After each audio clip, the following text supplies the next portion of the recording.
So I have in my hands here a poem that I found in Dad's files, and it wasn't included in his regular collection of poems.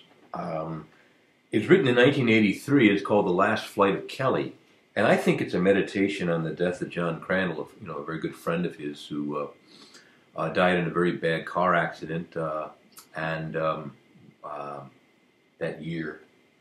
And he died. He was drinking. So all of that's a little bit of background to this poem that I'm about to read.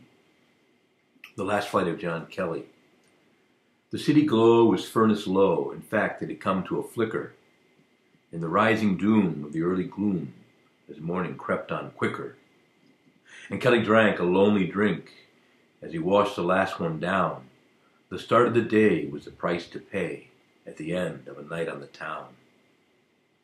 The end of a night of the devil's delight, with the laughs and carousing gone, and that which remained was remorse and was pain, and the cold, cruel light of the dawn. And to take another belt for the road in the life of the lifting fog, to wait for the show to begin again, and to have the hair of the dog.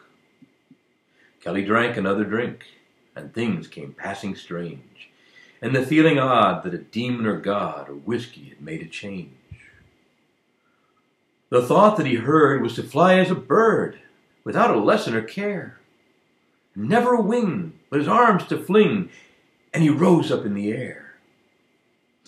He rose up through the air, on the whisper of wind, in a bulk that was lighter than light, and he swept an arc through the melting of dark and the vanishing film of the night. He soared as an eagle, spans over miles, of time and eternity spying, and his soul came to know the feel and the glow in the wild abandon of flying. And he thought, much more than was good, on how he did what he was doing. For sometimes the why of what has gone by can turn out to be the undoing. As a man tells his son about tying a tie and then cannot do it at all, or a golfer correcting the hook in his drive and then swings and misses the ball. Kelly pondered on things such as having no wings, and that earth was really his level, and a dark feeling grew, which led to the view that his trip had gone to the devil. In fact, Kelly thought, a deep heartfelt aught, that he wished that the venture might pass.